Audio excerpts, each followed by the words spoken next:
Hello 2024. May I introduce my best version? Nothing will stop me. Showtime. So since we're talking about 50 being abstinent and single people and being married and all that type of stuff, one thing that always comes up, and it's a topic that I talk about with my friends a lot, but I wanted to bring it up with us. People saying that marriage is just a piece of paper. If you think it's just a piece of paper, it's going to be just a piece of paper. Whatever you think it is, it's going to be that to you. So my thing is, like, as a man who's going on 10 years, very soon, it'll be 10 years of marriage. Yeah. We want to know, and by we, I mean myself and the general public. Is marriage just a piece of paper? Hex to the no. It never was a piece of paper. Period. Trust me, it never was. Man, it's all up here. It's all up here. It's all up here. I think for me, this argument is annoying for two reasons. One, because I'm married, so I know, like, it takes a lot to be married. It's not just signing papers. But the other thing too is that what people fail to realize when they say that is that when you sign your marriage certificate, there's nothing on the certificate that says that you have to be a good spouse. Nothing. There's nothing that says you have to be faithful. There's nothing that says that when you introduce your partner to other people, you are not supposed to be mean about it. There's nowhere that says that you shouldn't beat the person. Like, there's none of that. All of that is moral. Right? And so when people say, oh, it's just a piece of paper, to me, I'm like, well, no, it's not. If you didn't get it before you got into it, well, pray that God gives it to you when you get into it, because you got to get it. You need, I don't even know what I'm saying. You need to have it to stay in it. So it's all about your mindset, right? Are you going to be faithful? If you've been faithful before, then you just have to do everything that you can to be faithful during. But I think it's important for people to understand also is that, when the argument that I can make as well is that if marriage is just a piece of paper, then just get married. Yeah. Just sign the paper. Right. Because whether you... It's like people say that, I could quit. I just don't want to. Yeah, sure. Right? Then do it. If you can quit, just do it. Exactly. Because the thing about it is that if it's just a piece of paper, then just sign it. Then what's the big deal? Because you're saying it's not a big deal. So sign the paper. But because it is a big deal, that's why you're not signing the paper. So... yeah. I don't know. That's just me. Okay, this is our last topic, and I'm really interested to hear your opinion, and I want to share mine. So Michael Blackson, who's a comedian, he asked the question: is it okay if your friend calls your significant other just to see what's up? What does that mean? I don't know. I'm guessing to say hi. I have to ask Michael Blackson, what does what's up mean? Because I have no idea what that means.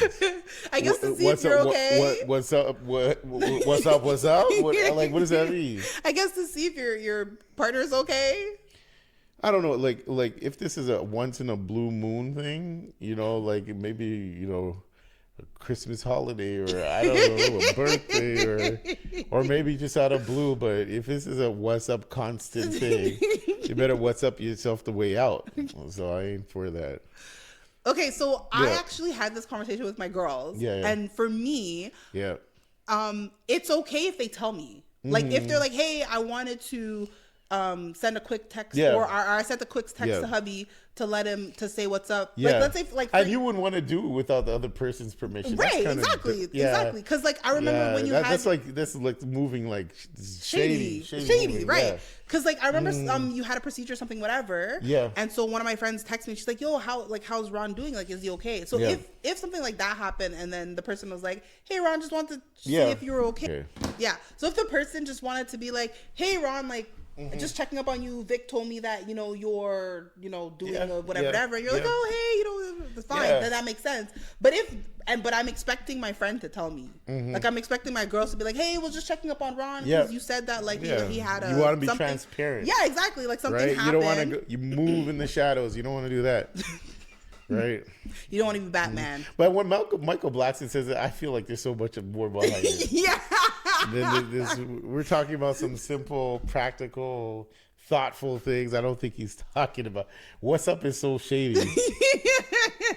Or what you doing? How you doing? What does that mean? What do you mean by that? Doing? No, Michael Blackson, you cannot call my wife. Okay, now here's another question. Mm-hmm. What if the friend who's contacting your significant other or your spouse or your wife or whatever is also a female? So let's say you have a friend that's a girl, and she contacts me to see what's up. That's important, because when you're the friendship couple, you need to have that kind of. You have to have that kind of, because you don't want to make it look like you're going after their man, right? Mm-hmm. So they have to call. You have to make sure you're not, when you're friends with somebody who's in a couple, you're friends with the couple, right? You're not friends with the person itself, because that creates a lot of shade, right? So you need some clarity that everybody knows what's going on in the situation. Okay, so then if they're the same sex, then they should say hi, what's up, and check up on you. Yeah, definitely. If they didn't, wow. If they did not, be highly suspect. But if they are the same sex, not even to check up, but just once in a while, so that you see that you're on the same page. Okay. Yeah. But if it's the same sex, like if it's your guy friend, then you shouldn't. I'm just clarifying what you said. I don't need to call my friends' wives and my friends' girlfriends. Like, why? I see them, I say hello, and I say hello to them. If they're going through something, they might need a call or so just to see how they're doing. But this is just like, I do that for everybody, like everybody who I'm thoughtful about. And I think for you, it's a little different because you're a pastor. So as a pastor, you call people and pray with them all the time. Yeah, just to see how they're doing. I can see that happening where it's not shady, but it's just a part of your profession. Yeah. I think it'd be weird if I did it though. It'd be very weird if it was like, it would be weird. Yeah. As I said, as long as it's not a constant basis, once in a blue moon, and as I say, transparency, exactly, clarity. Like shady things are done in the shade, in the dark.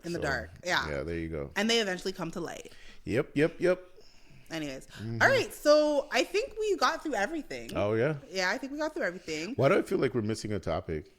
No, it was only 4. It was supposed to be what would Jesus do, and then those 3 topics. We're good. And what was the first one you showed me with Charlemagne the God? And that was about Jeannie Mai. Oh, Jeannie Mai. Okay. And yeah. see, I told you. It's true.